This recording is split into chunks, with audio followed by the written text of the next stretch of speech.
Hi everyone, thanks for joining us for our next Cavendish Conversations. I'm very excited today to present to you Lynn Barton, the very first female pilot for British Airways. Lynn's going to be sharing her story and her journey throughout her career and tell us a bit about what that was like. As always, at the end of this, we'll be having a Q&A, so please do submit your questions through the Teams chat and we will make sure that we ask all of those questions to Lynn. With that, Lynn, thank you very much for joining us, and I hand over to you to tell your story. Thank you very much. Good afternoon. As you said, I'm Lynn Barton. I became, at the end of my career, a captain on a long-haul aircraft in British Airways, and that's what I'm here to talk about, how I did that, how I got to that career. And the first question you might ask is, well, why is anybody interested? And the reason most people are interested is because it's extremely unusual. When I learnt to fly a light aircraft in the 1970s, there were 3 to 5% of pilots throughout the world that were female. By the time I retired in the 2010s, that had rocketed up to 5 to 7% of female pilots in the world. There are a couple of outliers. Apparently in India, 20% of the pilots are female, but generally that's a worldwide statistic, and nobody knows why it hasn't become more popular amongst women. And it was something, I'm a member of the British Women Pilots Association, and that's why I give any talks. And throughout my career, my career, I used to go to open days and things, and that is just to encourage women to have a look at it as a career, because it can't be the technical aspects that are putting them off, because in that time span we now have over half, or at least half, of our doctors are female, which is just as probably, if I were to admit it, slightly more technical training than just flying an aeroplane. But the girls don't just come forward. They don't come forward at all, and that's partly, as I say, why we always like to try and get publicity, so that if somebody goes away from this and mentions it to a young lady, because if our airlines and people want to employ the best of the best, if half of the population of the country doesn't even put itself forward, you're definitely not getting the best of the best. So that's what it's all about. Now, my story started, I'll put up the first picture. That's in my uniform at the end of my career, and that's right at the beginning of my career. That's in the late 1970s when I was flying instructor, and that's when I first went to the College of Air Training at Hamble. I was the only girl that went through the college at that time. As a sort of slight strange thing, in the bottom of the photograph they put on the wall, they put Barton and brackets Miss, and I crossed out the Miss. I was quite touchy in those days about being singled out. So how did it all come about? Well, when I was very young, I was born in 1956, so in the early 60s, my stepfather had a private pilot's license, and he took me up for a flight in a light aircraft out of Shoreham. And I simply fell in love with it. You can either say I fell in love with flying and I've never never fallen out of it, or you can say, as some people now say nowadays, it's my drug of choice. I just love flying. But in those days, which you'll probably find very strange to understand, it wasn't, you didn't think of being a female pilot or anything like it. So I just always thought it would be a fabulous hobby. Because my stepfather had that, it was a way to keep it as a hobby. And but if you'd asked me at the age of 6 or 7 what my dream ambition would have been, it would have been to be an airline pilot. That would have been it. So we went on, and I carried on my schooling, and I was very privileged that with my stepfather's help, where at the age of 17, I learnt to fly an aircraft whilst doing my A-levels. In fact, of note is that I learnt to fly an aeroplane before I learnt to drive a car. I was that keen. And at that time, this was prior to the equal employment legislation that we have in the country.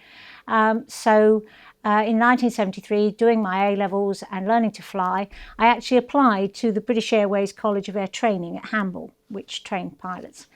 And I subsequently found out that they were very they went through my application form until they got to getting references from my school where I was doing A-levels, and they realised it was an all-girls grammar school. So that clued them up to that. And in my memory box in the loft, I've actually got a letter from the College of Air Training in 1973 saying they received my application and they do not train females. And if I was still interested, they suggested I contacted the Civil Aviation Authority, and left it at that. And probably sounds quite strange now, but in those days that was how things were done. You did, if they were going to spend money on you, they weren't going to spend it on females. So I went on and got my private pilot's license and did my A-levels. And I was also on track to do a university degree, and all of that entails.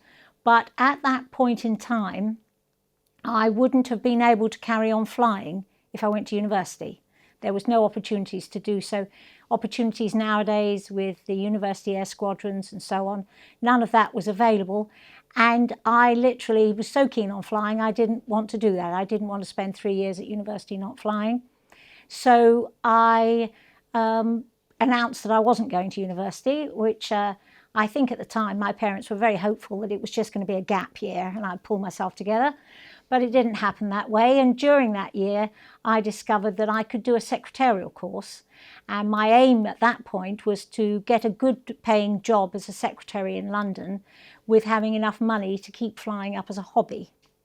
So I did that, and I actually got a good job in Richmond, and I was taking a magazine at the time called Pilot magazine, which always had jobs at the back in those days.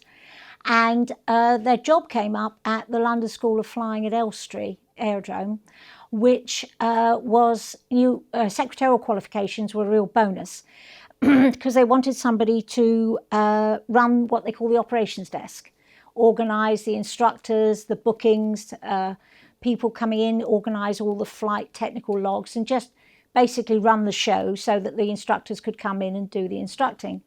And I interviewed and got that job. And one of the perks of that job was getting cheap flying and getting to know other private pilots and going flying with them. I did some lovely flying, like flying with somebody down to the Algarve. He owned his own airplane, and he wanted a pilot to accompany him to go all the way down to the Algarve and that sort of thing. So that was terrific. But it also opened my eyes to the idea that I could become a flying instructor. I could save up the money and become a flying instructor, and then be employed as a flying instructor whilst I built up my flying hours, and then do the commercial exams and then become a commercial pilot. Suddenly this whole world opened up that I could follow. Up at Elstree in North London, we're near to Luton, and I saw female flying instructors. And some of the charter airlines in those days had a few occasional female pilots. So I was on my path now. And at that point, if you'd asked me what my ideal dream job in all the world would be, it would have been to be a captain of a jumbo, which I did achieve. So I was very proud and pleased about that. But at the time, saying it would have been a bit like saying, I want to have an acting career and my ambition is to have at least 2 Oscars in the acting career. Perfectly feasible, but a bit pie in the sky. So I was there, and I was doing flying instruction. And at that point, British Airways, who had actually had their training school closed for a few years, and they decided that they needed pilots now, and they opened up the applications. And I thought, oh, that would be a good crack to go down to see that, a couple of days down at Hamble. And so I got down to, and in those days, for the selection procedure, they had all girls. They had 2 days interviewing all the girls. And in retrospect, again, I've been very lucky in my timing in my career, because they'd opened up the flying training to women, and they wanted to get a safe bet. They wanted a female, at least one female, to train. They only did ever train the one, me. I don't know whether that put them off. I have no idea. But they wanted one, but they were all ex-military, very old-fashioned, and they didn't really have any experience of what it'd be like having a girl learn to fly. And so what they wanted was something they perceived as a really safe bet, was going to join and be fine.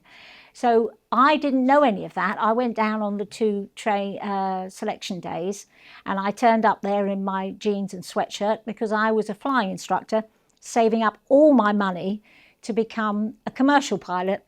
And so I met all these young ladies down there on the first day, and they were so impressive. I was quite convinced I didn't stand a chance. They were doing aeronautical engineering degrees. One of them had arrived on her own motorbike that she fixed herself. It was all so impressive. But of course, none of them had any flying experience, which is, I think, the crucial factor. And the following day, we all went in for the selection and the interviews. And of course, the only smart clothing I had was the clothing I wore to instruct in, which was a pair of dark trousers and a white shirt. And so that was the only smart clothing I had, so I wore it. And of course, come the morning, I was the only person in trousers. I think everybody else turned up, all these impressive women all turned up in sort of little tweed suits and things. And I think they were all trying to fulfill, I'm not quite sure, but anyway. So I went in for that selection procedure, and blow me down, I was selected and went down there. They did some publicity before I arrived there, and which is where that picture comes from, because I'd actually did a little interview in for the local television, I think it was. And I got down there, and I realised that of the 150 people that they trained in that year or two, only one was female, and I had a flying instructor's rating, and I had about 500 hours. There was only one other of the 150 that had a flying instructor rating, and there were a couple who were private pilots, I think, and the rest had a few hours that they got with the University Air Squadron. And that's when I realised I was their version of a very safe bet, because I was already doing it as a job. It was quite amusing. They were all very, I think the word is discombobulated by the whole thing. They had a rule, because it was run on military lines, that no females were allowed in any accommodation block, which gave them a problem when I came along. And that was included any student that was married or engaged or anything, no females in the blocks. So they there was an upstairs of one of the blocks with about 4 or 5 rooms. And so that was my area. And we had all notices around saying no entry except by invitation only. We worked out that we could safely have any party on my staircase. That was really wide open. So I went through that, and it was terrific. I enjoyed it, and I got remarks there which I've had over the years, which I've always just brushed off. A couple of the instructors talked to me quite seriously about whether I would be able to handle a twin-engined aircraft, And I've answered that with the answer that I give anybody over the years. If you want to give me a strength test, if you guarantee that every single other pilot in the company will take it and pass it, I guarantee you I'll pass it. There will be men stronger than me, but there'll be men weaker than me. So I used to brush those things off and treat them with the respect they deserve, just dismiss them. But at the end of my training there, unfortunately, as the world goes in financial cycles, they no longer needed any pilots in British Airways or anywhere else for that matter. And they said very proudly, we're releasing you from all obligation to come to British Airways, which meant they were releasing themselves from any obligation ever to employ you. So it was nice. I had a very basic commercial pilot's license, so that was good. And in the next few years, it actually stood me in quite good stead, because in the aviation world, which is a very small world, my name was then quite well known, because being the only girl who'd been through handball training was sort of quite bubbling under in my peer group as to be a well-known name. So that stood me in quite good stead in the next few years, because it got me, I was already commercially qualified, and it got me a foot in the door because people were interested to see. And the first job I did was the company that I worked for at the London School of Flying were opening a flying school at Southampton. And I was the ideal candidate to help them with that, because to run a flying school, be a chief flying instructor, you need to have a commercial license. But to be an instructor, you don't. So I was the chief flying instructor of just me. When we opened up, I helped with painting the offices. We opened a flying school at Southampton, and it was moderately successful by the end of that year, where we had 2 or 3 instructors and so on. That was also indicative of how single-minded I am. That was the year that Prince Charles married Diana, and they actually had their honeymoon at Broadlands, some of their honeymoon at Broadlands at Romsey, which meant that they put in all sorts of rules about the airspace around Southampton. But if you had an instrument rating, which I did, you could file a flight plan and go up and do your flying training. So I carried on flying through that because, nice though the world was interested, I wasn't that interested if I could go flying. So that after that, at the end of that year, there was a job advertised on the Isle of Wight, or based in Southampton, but for a company on the Isle of Wight, where the chairman of the company had learnt to fly, and he had a single-engine aeroplane. And then he persuaded, they had an office on the Isle of Wight, they owned Sandown Airport on the Isle of Wight, and they had an office in Maastricht. And he persuaded his board of directors that the best thing they could do would be buy a twin-engined aircraft, get a couple of pilots in, get it licensed to do charter work all around, and this would be a great thing to do. It turned out to be an example of a very well-known phrase in flying. How do you make a small fortune out of a flying operation? And the answer is start with a large one, because these small operations never make a profit and never have. But it was wonderful for me. Again, they chose a pilot, first of all, who was a retired Concorde captain. And then, of course, I applied for the job, and he was very keen to get me because from British Airways and everything, he knew my name. So that got me in there. The two of us flew around and did the licensing for the twin, and flew the twin and the light single. But after 10 months, the board of directors looked at the figures involved and realised that they'd been conned and that it was just a money pit. So they decided to sell the aircraft and wind up the operation. So that resulted in what I'm pleased to say was my only unemployment, which was 6 weeks. And there was a small airline at that time, it's out of Southampton, called Air UK, which was just a little local airline. And they had a very small aircraft called a Banderanti, which I don't have a picture of, which is a propeller aircraft, only takes about 12 or 18 passengers, and it only needs one pilot, one commercial pilot, and it's quite small, so you don't have a stewardess or anything. But the Air UK decided to operate it with what they call pilot's assistance. So if you had a pilot's license, you'd see the passengers on and supervise, give them a safety briefing, and then you'd go up and sit in the co-pilot seat for the flight. And we flew from Southampton to Amsterdam. And that was terrific fun because, again, one of the pilots was a retired British Airways captain who was flying that. And again, everybody knew my name. So they gave me quite a lot of hands-on flying in flight. So I thought it was wonderful. And it turned out to be even better than that, because Air UK felt this route was so successful. They bought Short's 360 aircraft, which again is quite a square-looking turboprop that only carries 30 passengers, but it needs 2 qualified pilots and a stewardess. And they immediately offered all the pilot's assistants without any interviews, we got offered to step up into the role of co-pilot if you had the appropriate qualifications. So that I did. So I walked straight into that.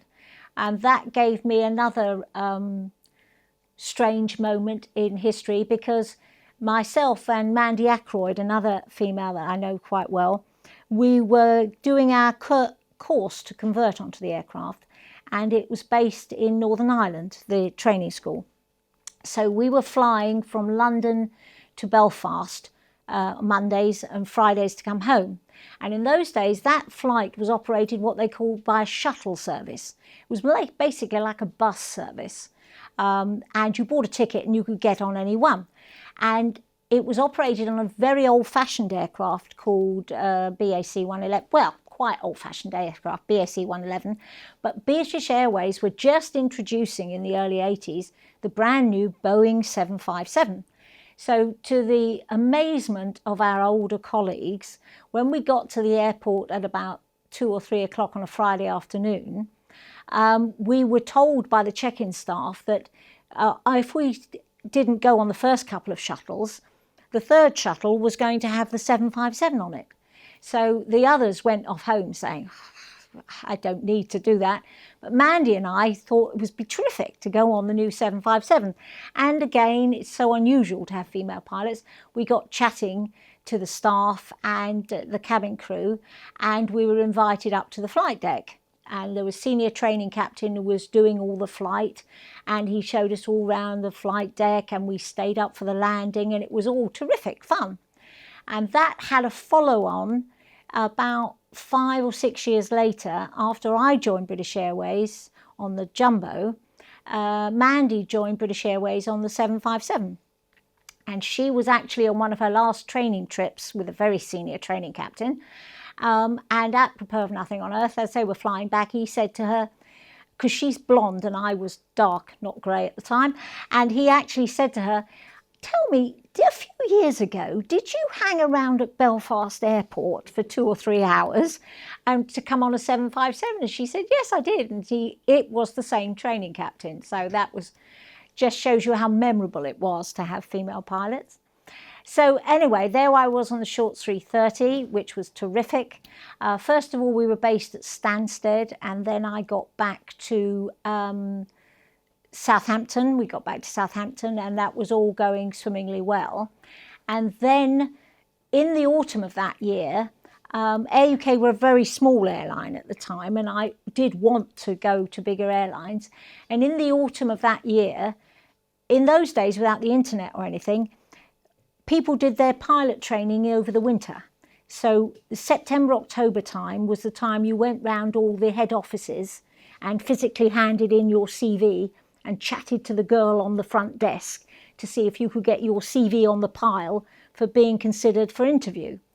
At the same time, there was an airline called Dan Air who had employed 2 or 3 female pilots, and they actually had employed the very first female jet captain in the world, a lady called Yvonne Sintez. And she was just announced her retirement. So at that point in time, I was going around Hawley and all the head offices, and I again had a bit of lucky timing. I went into the Dan Air offices, and the chief training captain, I think, happened to pass by the desk, and again my name was known, so I was chatting, handing over my CV, and I eventually ended up having a cup of tea with him because I explained to him that because Yvonne Sintez was retiring, they were going to be therefore down on their numbers of female pilots, and I could help them fill that gap. I was ready and waiting. Whether he was influenced by that or they did want to fill the gap, I don't know, but I got an interview and I got into Dan Air. And the first aircraft that I flew in Dan Air was the 748. I flew round Bournemouth on the Channel Islands routes, and it was, to me, this now was living the dream. I was on the path to being a commercial pilot. And then after about, again, 9 months or a year, they opened up they got more aircraft in this particular fleet called the British Aerospace 146, which is a 4-engine jet.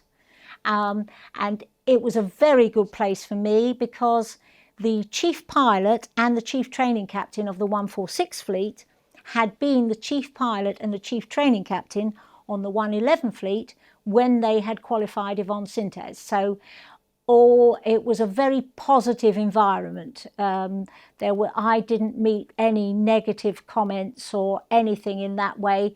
They were all very keen to have it. So I got onto the 146. It was very unusual in those days because even in those days, there was no simulator.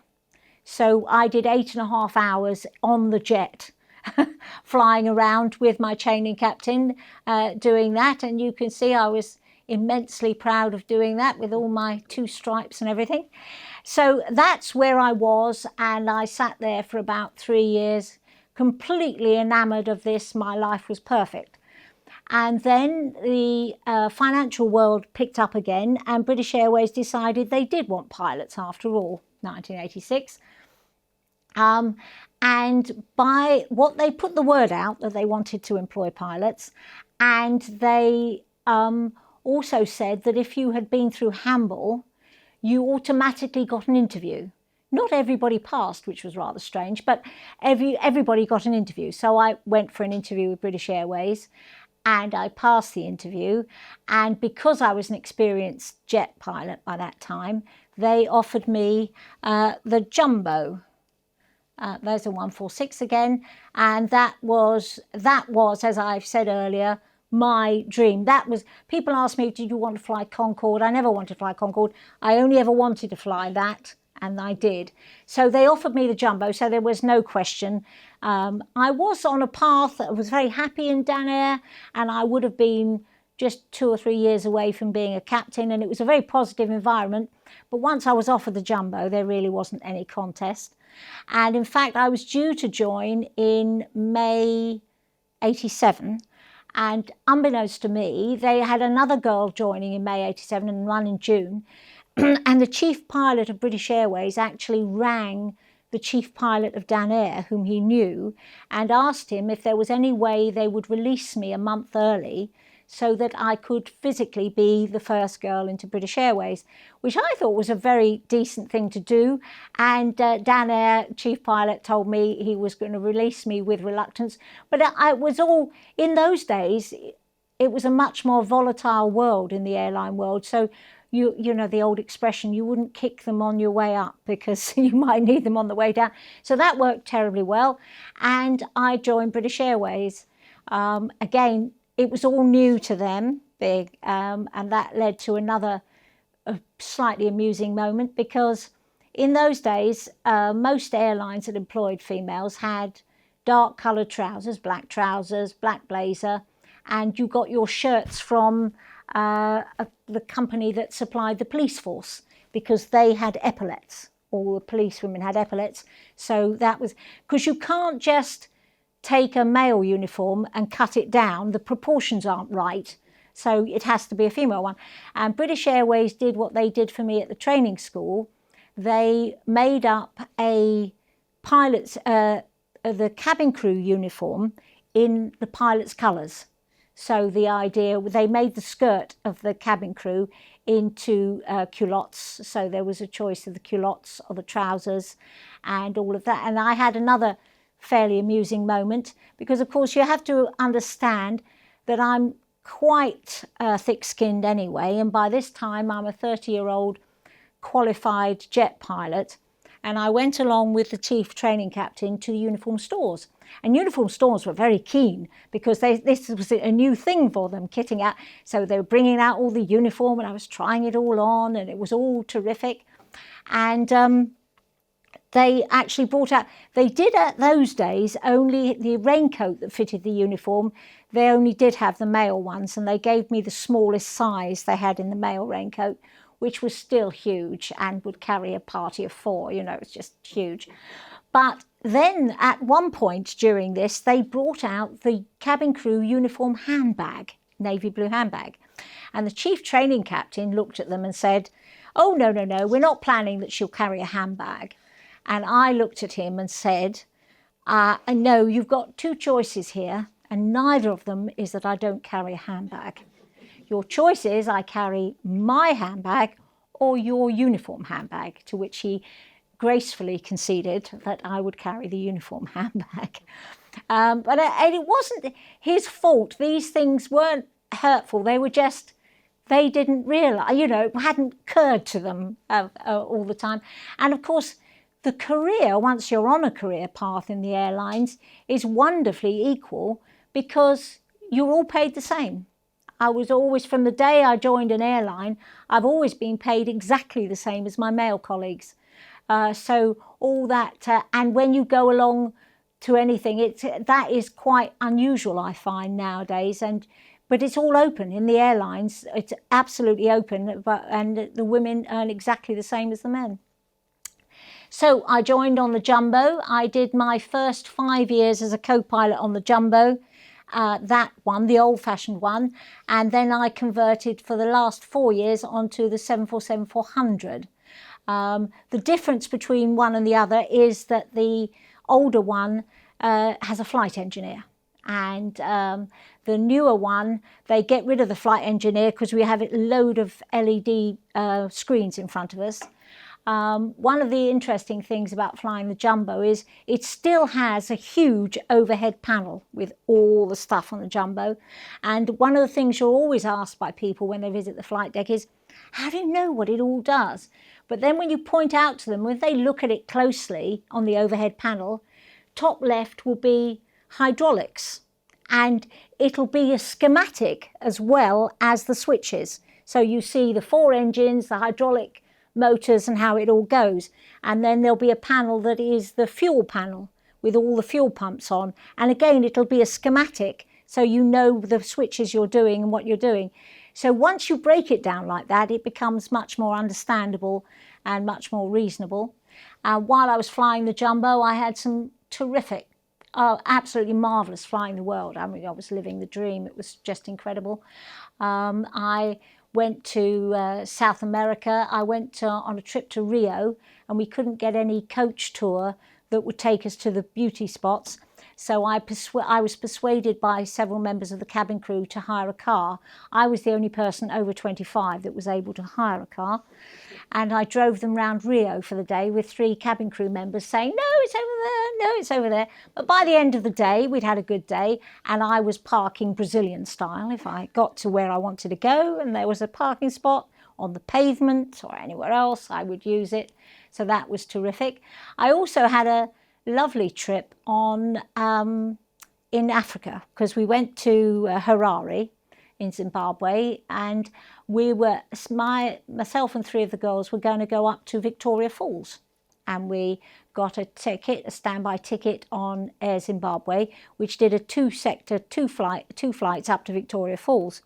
And so we turned up there at the airport, and about 90 of us getting on the aircraft, and Air Zimbabwe proudly announced that they had the new 146 on this route, which the girls were quite impressed that I knew all about the airplane. We were chatting about it.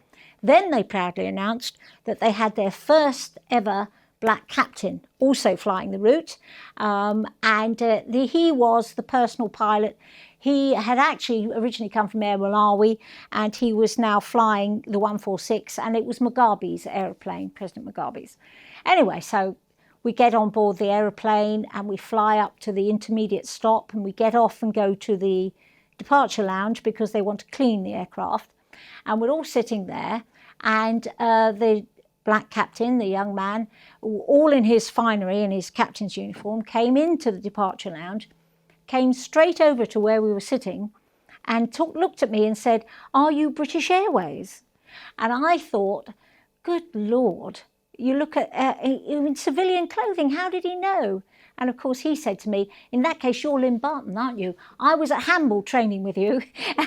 Because at Hamble, where they were getting lack of business, they had lots of students from Africa, Air Malawi and Libya. I must say I didn't remember him, but he did remember me. So that was one of those moments of how small an aviation world is. And all these beautiful trips all around the world. And then in the mid-90s, command was coming down the road, and I always loved long haul. And the first command I got was on the Boeing 767 to fly the long haul routes out of Manchester. But the way it was done in those days, you checked out first of all on the Boeing 757, the slightly smaller aircraft, at Heathrow on short haul. You did 2 or 3 months cutting your teeth on that, and then you checked out on the 767. So what I did then is, that's the Boeing 757 to give you an idea of the class. And so I checked out, and I always find it quite amusing that in August 96, I flew out of Heathrow several times with female co-pilots, and it was in August 96 I did my first all-female flight deck. And I found that quite amusing in the years afterwards, as we're coming up to the 30-year anniversary of that. And up until about 10 years ago, every now and again, you get a newspaper article about an all-female flight deck, which we just considered routine in British Airways at the time. You just did. I then had one of my other sort of sharp moments with a British Airways captain when I was in Heathrow in my captain's uniform, and I was going up to the desk to get all the paperwork for my flight. I think it was to Hamburg, I think. And where there were all the people picking up their paperwork, and there was this crusty old captain there. And I think it was amusing inside his head when he thought about it. But what came out of his mouth was, "Oh, what on earth is a female captain doing at Heathrow?" So which I informed him, quite politely but sharply, that she was flying a plane load of passengers to Hamburg when he got out of her way. To which, of course, he was embarrassed, he got red, and everybody else behind the desk is going like, because they all think, as far as I'm concerned, if somebody says something stupid, you point out to them it's stupid, you move on. Life moves on. I'm a qualified captain. I haven't got to... But people round me often think if I do that, and that I'm going to keep on about it. And apart from telling you guys, I haven't kept on about it. So anyway, I did that, and then I went up to Manchester flying the 767 over to New York. That was memorable in one way because I was actually in New York the summer the following year when Princess Diana unfortunately died in the car. And everybody remembers, won't they? And I was in a New York bar. That's the only relevance of that. And then they closed the Manchester base, but that meant I got back to Heathrow and I was flying long haul out of Heathrow and lots of fabulous trips around Europe. That was between 96 and 2000, and it was wonderful. European city tours paid for by British Airways. Venice is my favourite, closely followed by Prague, Rome, days off in Oslo. I was very lucky at that time because I like long haul, so I like visiting places. Short haul pilots think any time not in an aeroplane going back and forth is a waste of their life. So if a trip came up on the line that had a day off in Oslo or a day off in Madrid, I would bid for it and I would get it, because they would think a day off in Madrid, why would they want to spend a day off in Madrid when they could be at home? Whereas I thought it was all part and parcel of life and loved it. So that was great, except that I was constantly setting my alarm clock before 5 o'clock in the morning.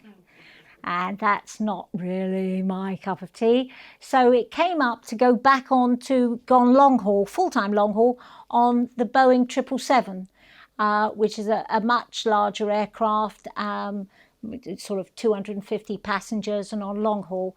And that was fabulous. Again, back to going to all the lovely destinations, Kuala Lumpur and all the places around the world. And I just, all the places you can think of, I love visiting them. But then another 4 years later, in 2004, 4 years is significant in British Airways because you're not eligible to bid for another aeroplane until you've done 4 years. And 4 years later, the opportunity came to come back onto the 747-400 as a captain. So that was, for me, the pinnacle. It was fabulous. I went back to that and travelled all around the world. I forgot another yes. I went all around the world and it was fabulous and I loved it. The only, that is my sister, Sandy. We only ever did one trip together in the 23 years I was in the airline, and she's still in there, having done 40 years, and she's a stewardess on long haul. And we only ever flew together once, and that was in the spring of 2008, I think. We both had San Francisco on the same day, but different flights, and she managed to swap onto my flight. So that was the only time we ever flew together. And later on, when I went back to flying, what happened in between times was, unfortunately, in my personal life, my husband at the time was diagnosed very ill. And we knew that it was motor neuron disease, so there was no prospects for that. And British Airways were offering redundancy at the time, so I took redundancy, hoping we'd get longer and we could enjoy it, but it didn't work out that way. And 18 months later, he'd passed away, and I still felt young enough to want to go back to flying. And with the command and how things work in the airlines, you don't go back to being a British Airways captain. There were, again, I got lucky. There was a freighter operation up at Stansted Airport that has, he flew 747s. In fact, he flew the very latest 747s, -8s. And it was, in those days, British Airways captains had to retire at 55. So it was populated by quite a number of British Airways retired captains, and it had one contract for its 2 or 3 aircraft, which was British Airways World Cargo. So I got an interview with them, and to be brutally honest, unless I tripped over my own feet as I walked through the door, I don't think there was any doubt, and I got the job. And I started flying the freighters, which everybody knows. I don't know if you know, but they make this lovely picture where they make a smile. And of course the nose does open up, but in fact on freighters you only ever open up the nose if you've got something hugely long that needs that, because you have to pull it way back from its parking spot in order to get the something in the front. But it was fantastic. I went to that's the inside of the cabin. We can carry 65 tons in there. Oh, that's going a bit too far, showing you the cocktail. Anyway, that was lovely. I flew again to lovely places, Tbilisi in Georgia, all those places. But after 18 months, I decided that I really wanted to work part-time, and I'd done some part-time working, but GSS at the time wanted me to come back full-time, and I decided that I didn't want to. I wanted to see more of my grandchildren and enjoy life. So I turned it into full retirement and gone back to flying the light aircraft. But I was quite amused and flattered. That's my light aircraft that I fly out of Blackbush. In 2019, it was the 100-year anniversary of the first airline that had been in British Airways. And unbeknownst to me, they got in a young chap to run the Concorde Lounge, first class and Concorde Lounge, and he had the idea of bringing in 2 cocktails to commemorate that. And the first one was a non-alcoholic one called the Harford, which is named after the first ever captain in British Airways airline, and the second one was going to be called the Barton. I only knew about it because I think the young people doing it assumed that I'm not with us, I don't know. But anyway, they only heard about it because my colleagues in the airline kept saying, what about your new cocktail? What about you? But they were very good, as all PR departments are, when I contacted them, and I got an invite to go up to the first class lounge and have a nice meal and have it. And it's quite a nice cocktail if you're ever in the Concorde or first class lounge. It's a gin-based elderflower cocktail, and it's very pleasant. So I can recommend it. And as I say, I've come full circle to my drug of choice, which is flying the light aircraft. I do that out of Blackbush, and in fact I'm hoping, weather-wise, to go flying out of Lyon-Solent tomorrow, where I go flying. So that's about it. Does anybody have any questions? I don't know if the last one comes up. Yes, that was an interview I gave. So there we are. Just in terms of when you get to the larger aircrafts, is there anything that makes one more fun than the other, or are they very much a much of a muchness? Are they quite similar, or? They're quite similar until you get to the jumbo. They're 757, 767. All of those ones are basically quite similar because when you're on them, they look quite similar. And when you're on them, you're only flying the flight deck. The jumbo in most pilots, and I imagine the Airbus A380, the big double-decker, is just because of the sheer size as you're walking towards it. And it does take quite a bit more checkout because you are flying manually for landings normally, and you are doing it with some feed out or breed outs of the heights, but you are doing it visually, and it is quite a tricky knack to land a jumbo. In the British Airways training school, on the 3rd floor of the training building, they've got a blue circle up on the third or 4th floor, and they pointed out to new students that is the eye height of a pilot on a jumbo when his wheels touch down. So you do, yes, does take a lot more thought, and that makes it enjoyable, so that is the difference. Yeah. We've got a couple of questions that have come in through the Teams chat. The first one, Lynn, is from Emma Ball, and she's asked that she's basically said she's read a lot about flying and how a lot of it is autopilot. Was it very different back in the 80s? No, not really. On the airliners, it's all autopilot. You fly the departure and you've planned in the departure and you fly that manually most of the time because to handle anything, emergencies, say below 5,000 feet, but above 10,000 feet, you would always fly it on autopilot, even in those days, except on the much smaller aircraft where, for instance, the aircraft I flew in Dan Air, no, not in Dan Air, in Air UK, they didn't pay for an autopilot because they said, we're paying pilots, why do we need to pay for an autopilot as an extra? But most airliners, even then, yes, it was autopilot because it's quite easy. They're all quite light on the controls. So once you're in the cruise, you would always have an autopilot in because otherwise you'd create an oscillation because you wouldn't, you'd see something and you'd move it. So you don't generally always have, all my career has been on autopilot in the air. You very rarely do auto landings because they take time and space. You practice them on the simulator, and then you would practice them on the aeroplane once or twice a year when it was available, but you very rarely do auto landings because of the time and space that they need to have all the protections round for the automatics to work properly, not have any interference. We've got a couple of questions coming through, actually. The next one's from Gareth, and he's been listening to an interview with Mary Ellis, who was a pilot for the Air Transport Auxiliary. Oh, yeah. So his question is, were there any other pioneering female pilots, either before or after, that you admire? Well, yes, Yvonne Sintez, the one I mentioned, I admire because she was actually a single mum who was an air traffic controller.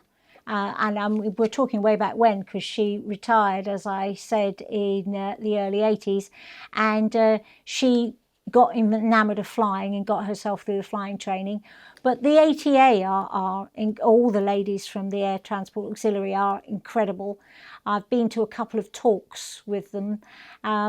They're really quite fascinating because of ladies who flew aircraft in the 1930s were generally quite wealthy and quite hail fellow, well met, quite sort of in that way. But they're also incredibly brave and pioneering. I mean, Amy Johnson lost her life in the ATA.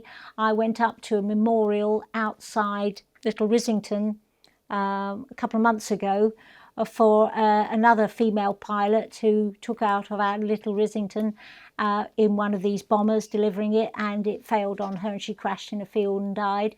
And nobody had ever put a memorial up to it. Although there were memorials to other pilots that had died at Little Rislington, it had sort of got missed because she'd gone there to pick up an aeroplane. So I admire all of them, and the ones in the 1950s that just flew Like there was Beryl Markham, who flew from Africa. She lived in Kenya, and she got hold of an aircraft and a pilot's license, and she flew up to Europe. I mean, quite incredible stuff. Yes, really. So I admire all of them for just getting on with it. Yeah, but the ATA are particularly impressive because they did all of that, and it's quite sad for most of them because they were very successful, and as soon as the war finished and the men came back, they were very few of them ever flew again. One of them, a very tiny lady called Joan Hughes, flew for a company. She did instructing and flew for a company that did do aircraft manoeuvres for films. Because she was so tiny, they had like a model of the Blériot aircraft that had flown the Channel first, and she was the one that could fly that because she was so lightweight. But I think it was rather sad that they didn't have any airline. All the men that had flown in the war, if they wanted, could have an airline career or a commercial career, but they didn't. None of them did, as far as I know. So yeah, that I admire them tremendously. Oh, excellent. Got another one. This is quite a nice light-hearted one from John, and you've probably been asked it a few times, but what advice would you give to those that are nervous of flying and don't like turbulence? Well, of course, I would say have faith in your pilots. I used to reckon when I flew the Jumbo with 400 passengers that about half of them don't like flying. And if there was a way of beam me up Scotty to get there without the aeroplane, they would take it. Now, they generally fall into two categories. Some of them don't like flying because you ask them to get in a metal tube, they sit in something that looks like an armchair in their sitting room, and then it takes off and goes somewhere. So they are disconcerted by what it is. And those people often really benefit from a visit to the flight deck because they see it's human beings flying it. It's just a machine and the human beings are flying it.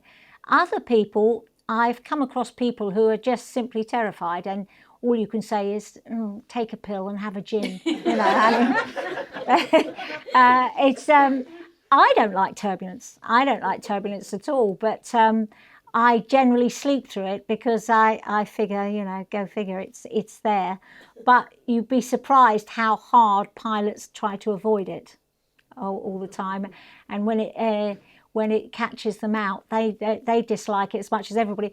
And it is true, I would say to everybody, when a pilot sits down on his chair on the flight deck, he or she does put their seatbelt on. A pilot never sits on the flight deck without his seatbelt on, just in case of turbulence. And everybody thinks we're exaggerating that, but you don't. You simply wouldn't sit down without putting your seatbelt on. So I do that as a passenger, and that's my only advice, is put your seatbelt on, even loosely, because that's what we all do up on the flight deck. So you should. So seatbelt, gin and a pill. Seatbelt, gin and a pill. Maybe that order, yes, probably. Seatbelt first. Excellent. Another one here. They've said it's a nerdy question, but I don't think it really is. Did you ever experience the A380 while at BA? And if so, how did it compare to the 747? No, I didn't. It had come in. I have flown on it as a passenger since. And I think if I were still in BA, although I'm obviously too old, but if I were in BA, it would be the one I would want to go on, simply because I just love this idea of long-haul flying and large aircraft. And I've been on it and been privileged that they've shown me all around the flight deck, and it's very impressive. I'm not a fan of Airbus, simply because I'm a Boeing girl. But that's just like if you're in the old days, if somebody had a Nokia phone and somebody had a Motorola, they all do the same thing. But I will say on the A380, it's immensely quiet. It's so quiet. I don't know what they've insulated the thing on, but it's lovely from a passenger point of view because it's very quiet. And the flight deck is just as impressive, and it's and all the stuff is there. So I think I would have wanted to go on it if I was still there when they stopped flying the Jumbo. So I think it's lovely. Yeah. The next one kind of comes off of the back of that one. So if you could fly any plane ever built, which one would you choose? Oh well, I would love to have the experience of flying a Spitfire. Of course, everybody would. But when I went on the freighter operation and we had the 747-8, that was a huge privilege to fly that, because the 747 I love, and the -8 had all the modern electronics that they'd learnt from all their other aircraft. So you had, everything was electronic. You had all your checklists, everything was fabulous. So of achievable aircraft, I did it with the 747-8, and that is, and if you talk to pilots nowadays who like the jumbo and you say you've flown the whole range including the -8, they're mostly envious, yes. And then I think we've got one more before we wrap it up.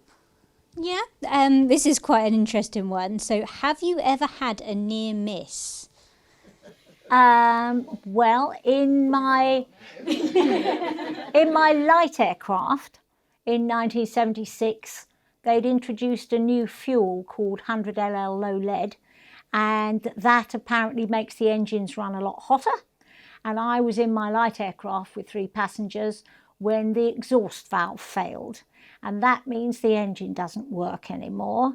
So I landed that aircraft in a field down there, around Greenham Common Way, in fact, and they had to go and fix the exhaust valve and fly it out. So that was quite a near miss. I've had a bird strike on one of the engines, and so I had to go back and land and change to another 757. But you've always got spare engines, and that's why the A380 and the 747 are pilots' aeroplanes, because you've got 4, so you've got a lot of redundancy in there. But those are the only things I've had. I had a bird strike which failed one of the engines, but apart from that, no. All those near misses are in my future, not in my past. Well, thank you very much for telling us your story today. It's been incredibly interesting. Thank you for all the questions that have come in from around the business. But yeah, if we could give Lynn a round of applause and finish there. Thank you. Thank you.